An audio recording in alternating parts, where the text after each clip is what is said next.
Ladies and gentlemen, welcome back to the channel, and today we're going to be doing a reaction video, a reaction to my initial review of Modern Warfare 2019. Of course, Modern Warfare 2 is right around the corner, not that we would really know it, considering they're not really advertising or talking about the game. We get leaks from COD Mobile, but that's pretty much it, right? We haven't really heard too much about Modern Warfare 2, but make no mistake, the game is coming, the alpha is coming, the beta is coming, the full launch of the game is coming, and then the launch of what Activision is calling Call of Duty 2.0 is going to be happening. I think I saw a video from Drifter recently that said that this game is a big gamble for Activision, and it really is, because if Modern Warfare 2 is not good, it's the only COD coming out for 2 years. Treyarch's not making their game until 2024, or releasing their game until 2024, and that game is also going to be running off virtually the same engine as Modern Warfare 2, so if Modern Warfare 2 is not an absolute success with the player base, it's going to be really bad for COD overall. That's not to say that the COD franchise is going to go under. I think you need only look at something like Diablo Immortal, for example, which is a game that is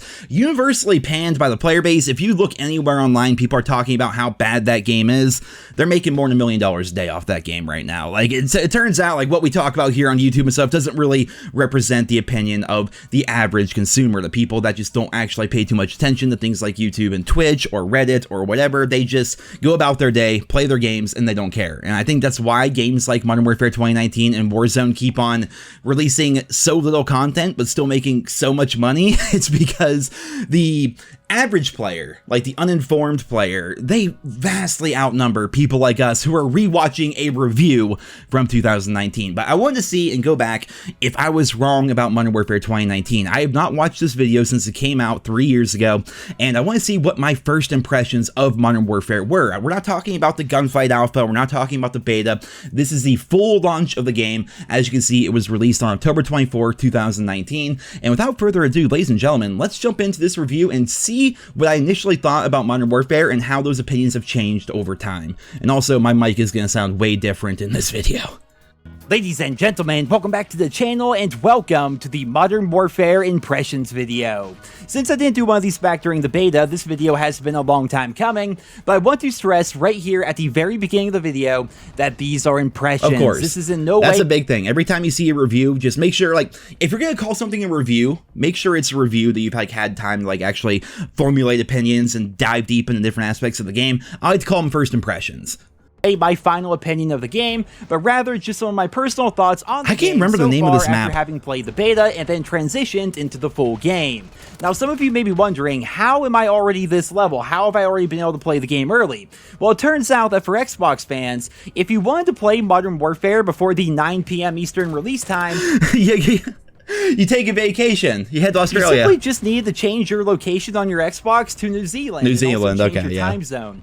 Doing this would trick your console into thinking that the game was already out, and as a result, I'm already level 20, and I've logged about 4 hours into the game this afternoon. After having played the alpha and the beta and stuff, yeah. Or PC, but regardless, it doesn't really matter anymore, because by the time this video goes live, the game should be out in all time zones. So the big question, I'm sure, on everybody's mind right now is, does the game suck? How is Modern Warfare? Is it good? Is it bad? Is Modern Warfare better or worse than what we saw back during the beta? What am I going to say here? Because you guys know, I think my first impressions weren't actually all that bad, but you guys know this is like my least favorite COD of all time. Well, the short answer is no, the game does not suck, at least in my own personal opinion, but it's not the greatest Call of Duty game that I've played either. Oh, if I only knew. The answer is a bit more complex, which is why I'm going to be detailing all of my first impressions here in this video. Oh, if I only knew. First things first, how does the game feel? You guys may remember hearing reports that the game had an absolutely horrendous netcode back during the beta, and I'm happy to report that this appears to have been addressed. The game, from a pure connectivity standpoint, feels really good. The hit detection is on point, the lag seems to be at a minimum, and gunfights seem to actually be gunfights instead of you just feeling like you got melted every single time you die. So, something interesting about that. Infinity Ward has always done a really good job of their netcode, I would say, compared to Treyarch especially, and that goes back to how things were back in the old days. So initially, they had the Call of Duty engine, I'm just going to call it, like back in Call of Duty 4, and then Treyarch took that engine and modified it with World at War, and that's where the two engines kind of split up. And then after that, Infinity Ward kept going on with their engine for Modern Warfare 2 and Modern Warfare 3, and Treyarch took their World at War engine and used that for Black Ops 1, Black Ops 2, and so on and so forth, right? And so that's why both games felt like a lot different. But truth be told, Black Ops 2 was pretty good, but World at War and Black Ops 1 especially, the netcode, like the hit detection was really, really bad. And that's coming from someone who loves Treyarch games. Like the hit detection has always been top notch in Infinity Ward games. And I think Modern Warfare 2019 was a great example of that. And I imagine Modern Warfare 2 is going to be more of the same. Though I will say, how they balance the game is kind of an issue as well, because with such great hit detection, if your guns are like overpowered, it kind of feels like you get sniped every time you die, and that's something that doesn't feel good. Like if someone like beams you with an ACR across the map in 3 bullets and you just drop instantly, you feel like you couldn't have done anything there, right? That's why I prefer a slower time to kill, like we saw maybe in Black Ops 1, which was mostly due to hit detection, or even more realistically, like a game like Black Ops 4, which I think that was a bit too far for a lot of people. But let's keep on going here. It's a 19-minute video, but there's just so much to talk about. Now again, these are just impressions, and we're going to have to wait until Battle Nonsense publishes his video. He makes fantastic videos. But so I hope he'll do one for Modern Warfare 2. The game feels so much better now that it's fully released as compared to what we saw back during the beta. Now, don't get me wrong about the time to kill, though. The time to kill in this game is still incredibly fast. It's stupid fast. It's too fast. Involved, and especially if you compare it to Black Ops 4, but it definitely does feel a lot more like the old Modern Warfare games did, at least in that respect, right? To be fair, going from a game like Black Ops 4 into Modern Warfare 2019, in terms of time to kill, it's a pretty jarring difference. Let's be real. At least when it comes to time to kill and how you feel during your gunfights. On the flip side of things, however, I don't feel as though Modern Warfare really feels like a traditional Call of Duty game. With how the maps are designed and how the weapons perform, it honestly feels more like a Battlefield game than a Call of Duty. And I realize that we say this every year, right? When Black Ops 4 came out, we're all like, wow, this feels a lot more like Overwatch and Rainbow Six because it's got specialists and it's got a weird time to kill and it just feels so different. I get that we say that every year, but this game really does feel more like a Battlefield title than a Call of Duty title. And whether or not that is good, I think is really up in the air right now. I feel like we are at two extremes, right? If you go back to Black Ops 4, in my opinion, that was the ultimate arcadey style shooter, right? You were zipping around the map, you were mantling over things super fast, the time to kill was pretty slow, so you're manually healing yourself, and you could reload while you were sprinting. The game just was so fast, it was vibrant, it had this really arcadey style feel to it, right? And Black Ops 4, I will die in this hill, is a top 3 game of all time in the COD franchise. Black Ops 4's multiplayer was so much more skill-based than people say. They're like, oh, the specialists are like free kill streaks, dude. Specialists were not that big of a problem. If you were a good player, specialists actually made it so like specialists benefited you a lot more than they hindered you. And yes, you can get grab slammed by a ruin. Whoop-de-doo, it happens every now and then. I think that's one of those necessary evils that allows other aspects of the game to really shine, where you take all the other different specialist abilities and specialist equipment and how they can interact with the maps and interact with every game mode. The very slow time to kill meant you had to actually win your gunfights. You couldn't just hide in a window or hide behind a door with your 725 claymores. Like, it was really fun. Blackout, in my opinion, is better than Warzone. Zombies was okay. Let's be real. Black Ops 4 Zombies was not great, but it wasn't horrible in my opinion. So Black Ops 4, like, if you talk about the totality of a game, so much fun, so much replay value, and I do think I make a very good point here. It sounds so douchey to say that, but when the game first came out especially, you're seeing me in a chopper gunner on this big map. Modern Warfare 2019 did have more of like a Battlefield feel to it. It didn't feel as much like an arcade shooter. It felt like they were going for a more realistic approach. And I don't think that resonated with a lot of players, especially right after a game like Black Ops 4. So let's keep on going.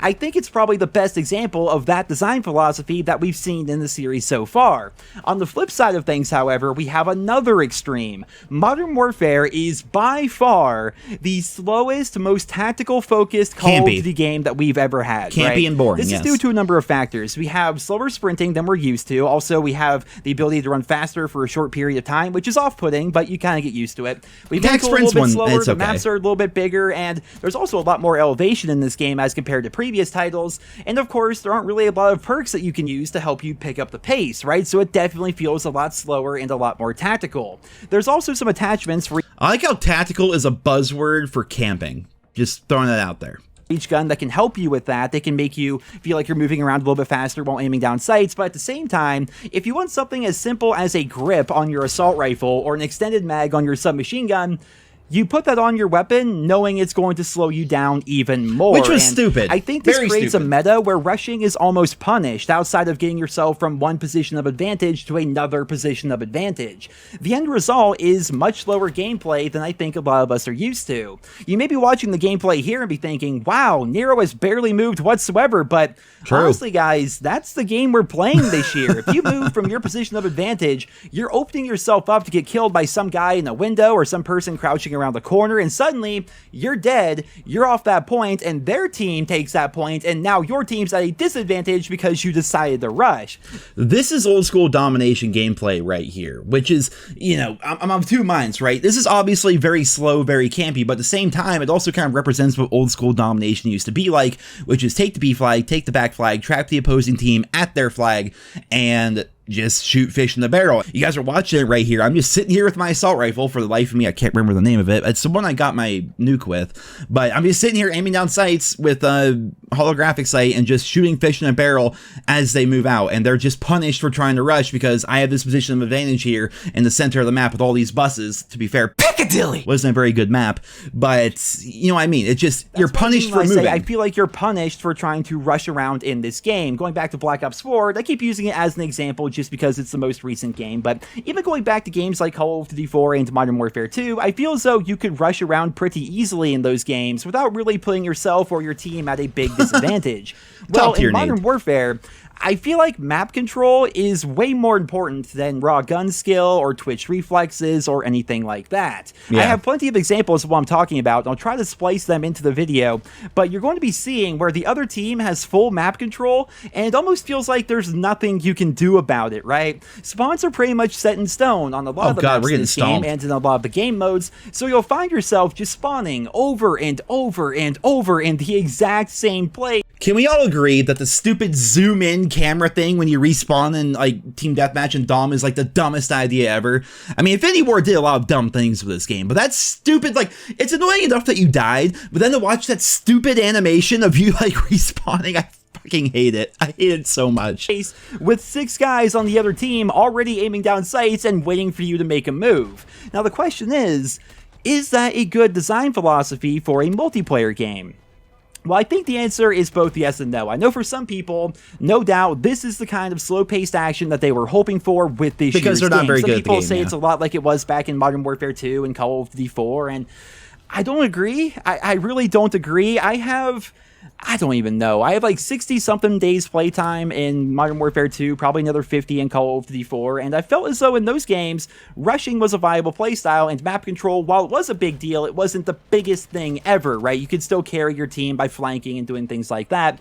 Well, here in Modern Warfare... Can we just acknowledge for the fact, as we have a flashbang white screen, that I'm playing a game of Team Deathmatch and I'm being spawn trapped like it's game battles, and with the slow time to kill, I mean, I got lucky there because I got 2 people that were looking away from me, but with the very fast time to kill as compared to a slow time to kill, it's hard to just like outgun somebody and then outgun another. Basically, you have to like catch people slacking to get out of a spawn trap like this, which is another reason why this kind of map design, as well as that kind of time to kill, can be bad for the franchise. It seems a lot more difficult to be able to pull that off just because of how the maps are designed and how the weapons themselves are designed. When you're on the receiving end of this map control style playstyle, it's really not fun whatsoever, and almost feels like there's nothing you can really do to get out of that situation. Well, especially with skill-based matchmaking. But when your side has the map control, it feels really good because you are rewarded heavily for playing the objective and locking down the other team. But it's Team Deathmatch, flip the spawn! That old school Call of Duty mentality of spawn trapping, right? Let's call it what it is. We're talking about spawn trapping here.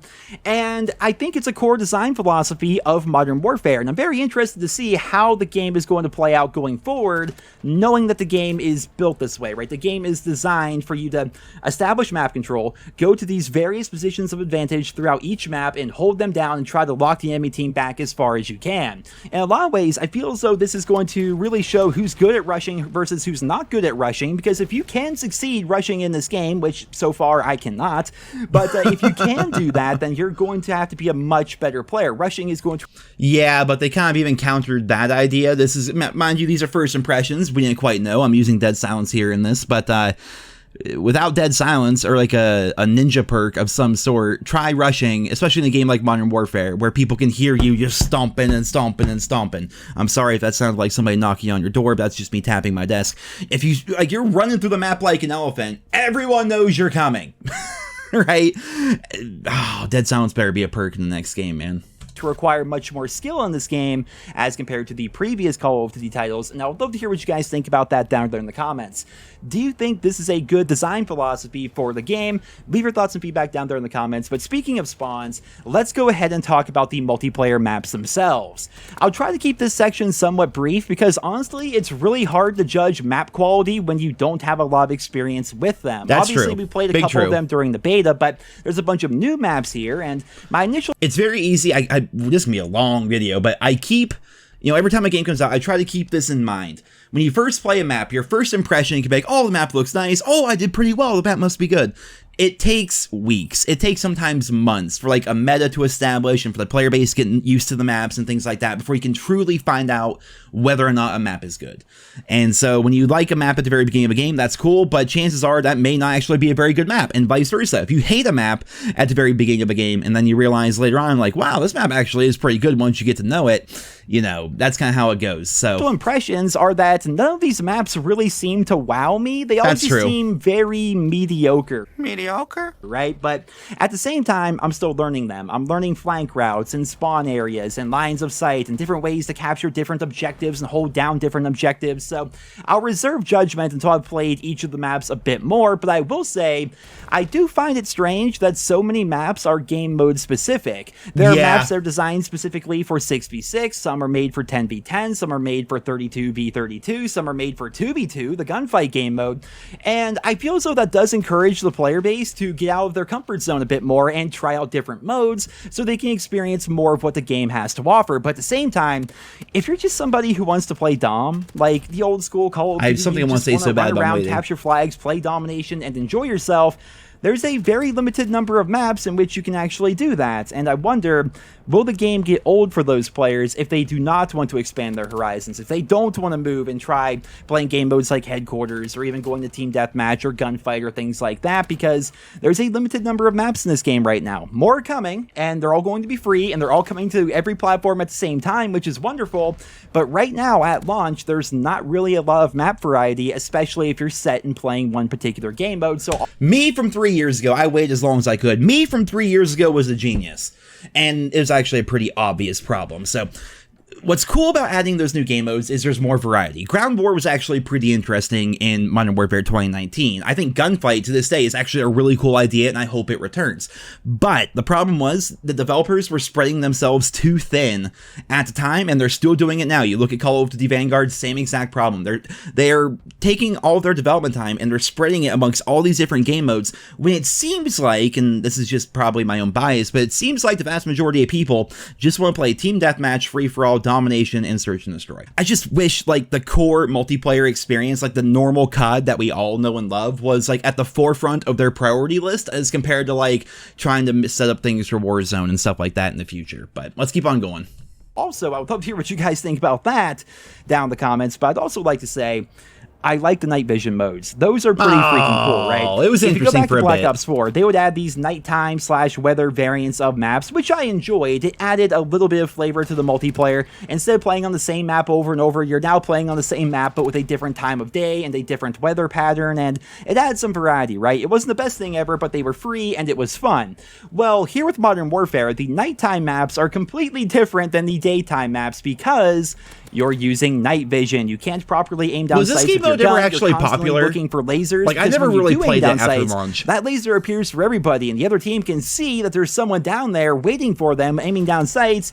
It's pretty freaking cool. I didn't think I was going to like it all that much, just watching like the previews and stuff like that they showed us leading up to the launch of the game, but I'm happy to say that the night vision modes are actually pretty freaking fun. I definitely do enjoy them, though sadly, they're not going to be around, at least for right now. When the game first was out early, and again, I played the game early today, when it first came out, night vision modes were just in every single playlist, essentially. But then they did an update before the game even went live, like 6 hours before the game is supposed to go live, and they took out all the night maps, and they're going to have their own separate playlist, I guess, in the future. So it was a problem with the matchmaking at the once beginning. you can actually play the night vision modes, I think you're going to like them. It's a nice change of pace for the Call of Duty series, and it adds a ton of variety to the game, while at the same time not just oversaturating us with a bunch of different kinds of maps. So I definitely think Infinity Ward hit the mark when they designed these nighttime maps for the Modern Warfare multiplayer. Again, I would like to know, was that game mode like continuously popular? Because I quit playing Modern Warfare pretty early on, but I think I make a good point there. Again, sounds so douchey. When I say that, like, it's good to have, like, something like this was, like, a unique style game mode where they didn't have to make specific maps for it. You know, all they had to do was turn on night vision and then make it so when you aim down sights, you have your little laser and your gun turns off to the side. They didn't have to make entire maps or entire arenas and stuff like that, like Champions Hill, for example, to play this one particular game mode. They took pre-existing assets and they just made a new fun mode out of it, which is something we should see a lot more of in the future. Moving along from maps, let's go ahead and talk about the weapons, because my freaking goodness, guys, they outdid themselves this year. They really freaking did. I've logged in a bunch of hours during the beta and even more here today with the full game, and I have a question for you. I have a serious question. Please answer this down there in the comments. What is the overpowered gun here in Modern Warfare? The M4. Now, I'm sure a bunch of you have an idea already, but for me personally, I have no freaking clue. Each weapon feels really good, and I'm not, like, running around and thinking, oh my gosh, of course they're running around with the, I don't know, the MP7 or something. That's the best gun in the game, the freaking MP7. I don't feel that way. Like, I feel as though every gun in this game is viable, at least as of right now. We'll see how it goes once people are leveling up their guns a bit more and getting more. Well, that's because we're talking about the base gun. Once you got certain attachments, that's when you see the real weapon balance of the game, and the 725 and the M4 were just absolutely insane.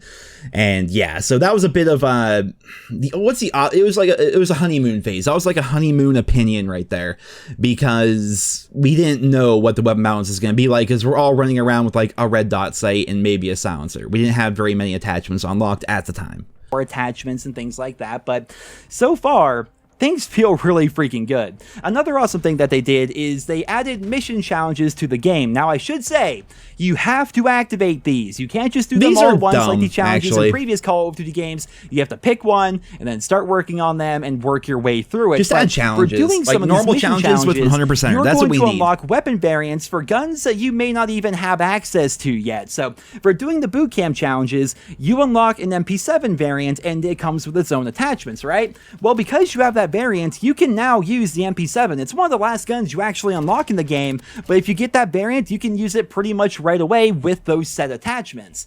That's kind of neat, the idea that you can use a gun before you unlock it, but at the same time being restricted to a certain number of attachments. I think the idea of blueprints in general are kind of dumb, because like blueprints used to be better back when. I'll probably do a video on that here soon, but back when, blueprints actually covered the entire gun, not just that gun with those very set attachments. Like back in Black Ops 4, if you had a variant of a gun, they changed up how the red dot looked, they changed up how the silencer looked, they changed up how every attachment looked on that gun so you could use wherever you wanted. Whereas now, they take the much lazier approach of just like, yo, here's the blueprint, it looks cool with these attachments and these attachments only, regardless of whether or not they're good attachments. Have fun.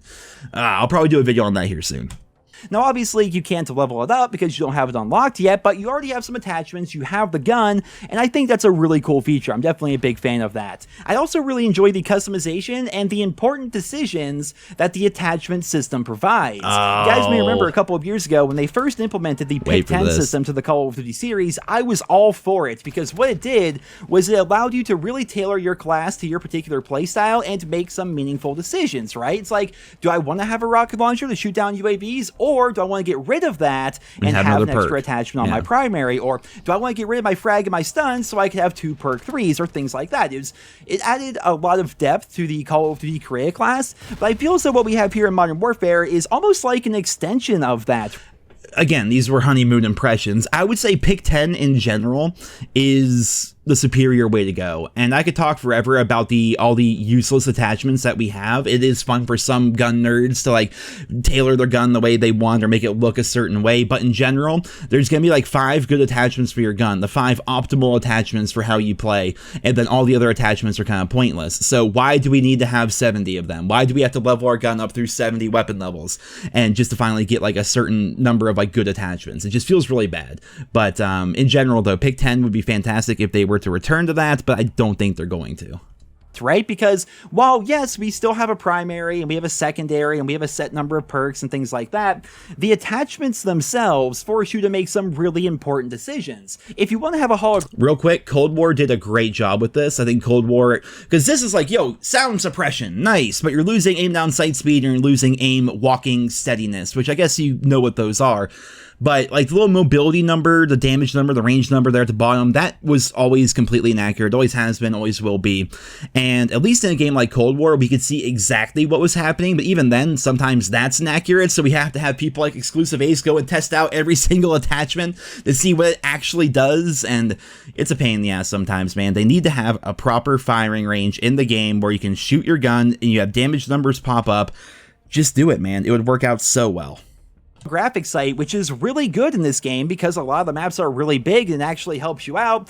If you want to have that, you go into it knowing that to get that holographic sight, you have to have slower aim down sight speeds. Like there's a pro and there's a con to virtually everything there, except for the perks, of course, right? The perks that you can put on your guns, I don't think any of them, maybe a couple, but they don't seem to have any negatives. But the attachments themselves, they give you a pro and they give you a con, and therefore you have to really think about every single attachment. You put a stock on your weapon, for example, and that's going to maybe make it so you move faster while aiming down sights. Well, then maybe take a different attachment on your grip that is going to make you move slower while aiming down sights, so it kind of counterbalances. So you basically have no negative while still having both of the positives for each one of those attachments. Like, there is a lot of decisions to be made with this system, and there are so many attachments for every single gun in the game that I think it's going to take a very long time before we can figure out how we like to properly run our M4, for example. Yeah, it took about 3 or 4 days.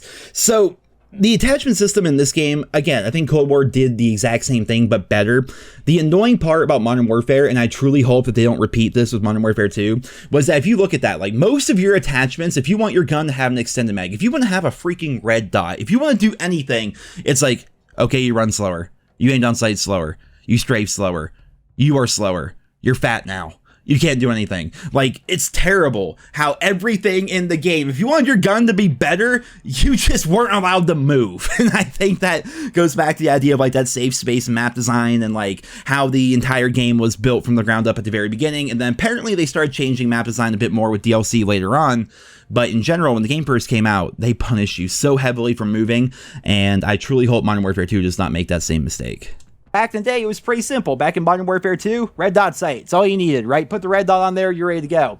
But here in Modern Warfare, it's not as simple. It's not as cut and dry, and I definitely like that. It's going to add a lot more replay value to the multiplayer.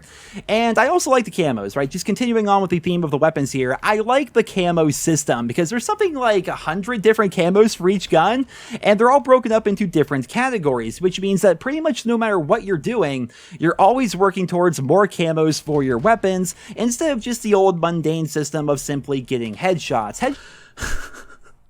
So opinions on this are definitely mixed, but I would say it is fun to always have that feeling of working towards something. I think they actually did their camos pretty well in this game because you had so many to unlock.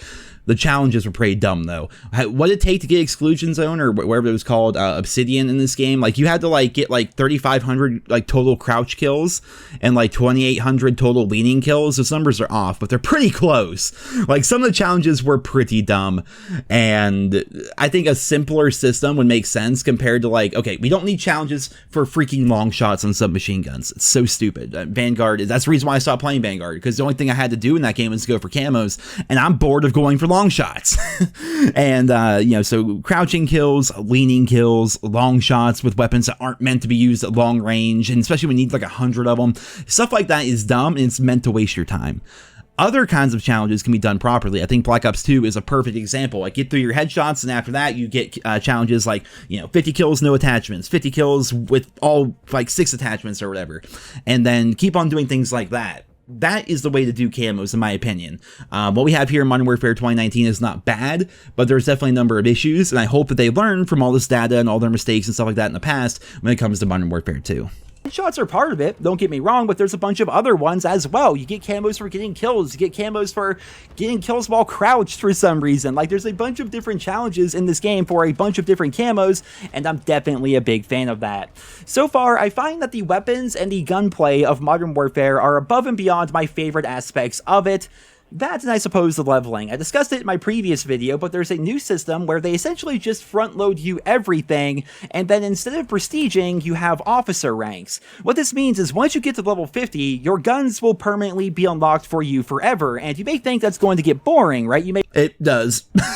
You want to re-unlock your guns and do some things that way, but with how many levels there are for each weapon and how many camos there are and attachments to unlock, it's nice knowing that they're just going to be there forever for you after you hit rank 50, and from there, you can then focus on leveling up through the officer ranks every season, and of course, at the end of those seasons, all those rewards for getting through those ranks are going to go away, and then your officer rank is going to reset back to 1, and there's going to be a whole new set of challenges and rewards and things for you to get through, all the while, you're still working on all your guns, right? How naive I was. Was I actually pro? I think I technically was pro that new prestige system at first. At first, I think I thought it would feel good to like finish a season, you know, be done with the season. You did all the challenges, you got to your max level, and then you're good. You can just play with your guns and you wait for next season and next season's challenges. On paper, it actually didn't sound bad. In practice, it sucks. We really need traditional prestige back, man. I miss grinding levels. Capping us is dumb, and I talked about this in many videos that came out after this. Mind you, this video is 3 years old.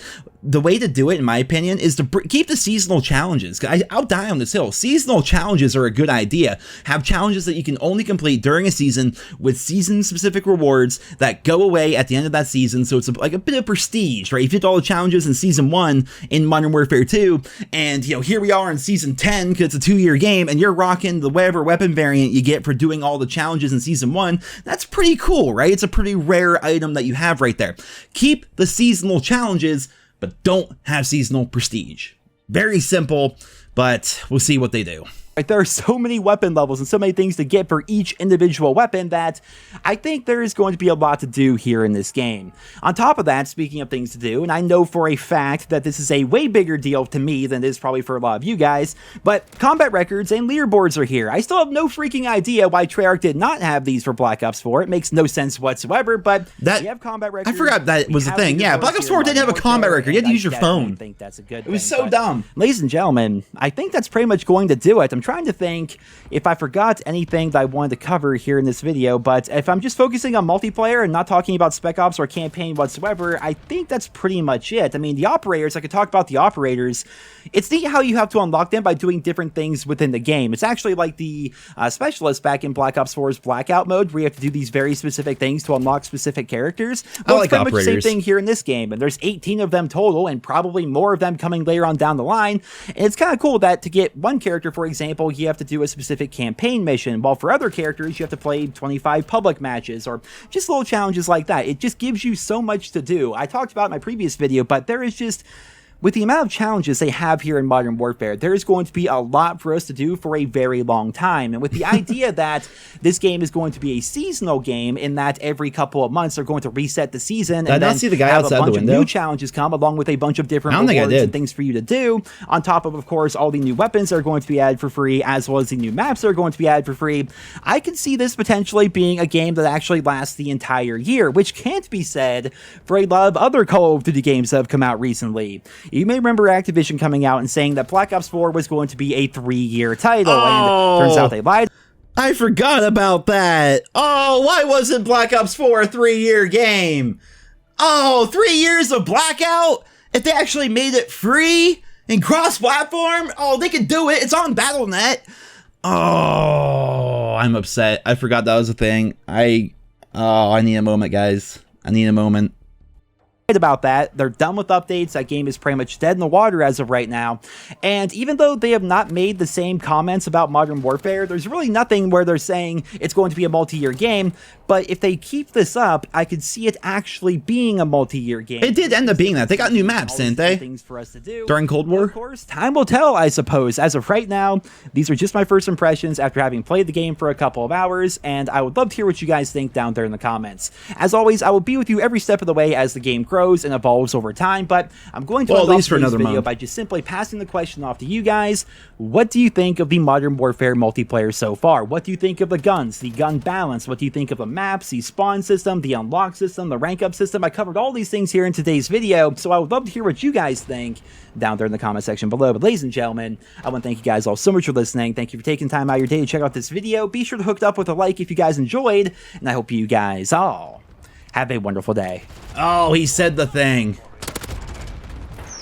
He said the thing. Well, he asked for a like, and I like this guy quite a lot. We're going to go ahead and like the video. So, closing thoughts here. It looked like back during Modern Warfare 2019, we were at a very defined crossroads, right? Where we were going from kind of like old school kind of Call of Duty feel to a brand new experience. And it was a very experimental game, very similar to what Infinity Ward did in the past when they broke off from the Modern Warfare franchise initially after Modern Warfare 3 and then went to Call of Duty Ghosts. And during Call of Duty Ghosts, they tried a whole bunch of different things, and some of it was cool, a lot of it wasn't. And Modern Warfare 2019 for me was the same way. There are some really good aspects of the game. There were a number of bad aspects as well. And I feel as though over time they're going to learn from those mistakes they've made over the years, and I'm hoping that that knowledge gets added into Modern Warfare 2 and that the maps do not have the safe space map design. I'm hoping that they focus more on traditional 6v6 multiplayer as compared to expanding too far into things like 2v2 or 30v30 or this new DMZ mode, which they refuse to acknowledge.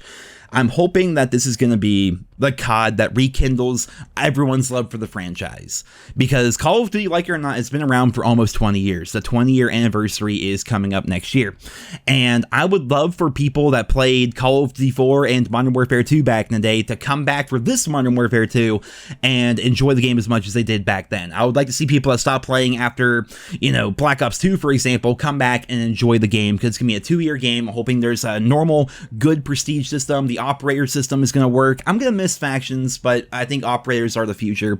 I'm hoping that the weapons are just have a lot less filler and a lot of variety as well. Obviously, I'm optimistic. I hope it's going to be like the best COD ever. Will it be? Probably not. But I think if we go back, there's one thing we can pull away from my initial review of Modern Warfare, which you guys know over time turned out to be one of my least favorite games of all time. It's that when COD first comes out, it's still fun. Because it's a new game, new maps, new guns, new challenges, new leveling, new systems, new everything, right? And it's enjoyable. But will the game actually get past that honeymoon phase? I would say over the course of the past couple of years, Call of Duty has not done a great job of doing that.